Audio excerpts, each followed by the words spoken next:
Russia's new president, Dmitry Medvedev, has spoken with the Reuters news agency about his country's domestic and international concerns. It was Medvedev's first interview with a Western media group since taking office back in May. Sung Wei has that. The Russian president says poverty and corruption are the biggest internal threats to Russia's security. He said freedom, democracy, and respect for private property are the foundations of the country's foreign policy.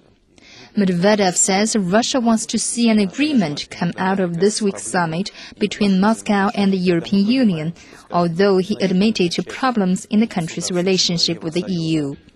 Medvedev believes that some EU governments are ready to improve the relationship, but other European nations are standing in the way. The president says Russia respects the fact that the discrepancy is an internal matter for the EU.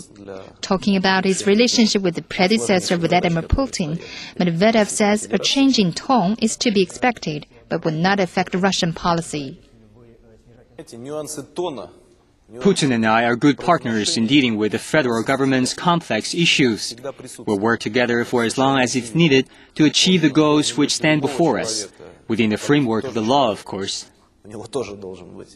Medvedev says he doesn't think Russia's economy is overheated, but he'll keep a close watch to make sure no problems develop.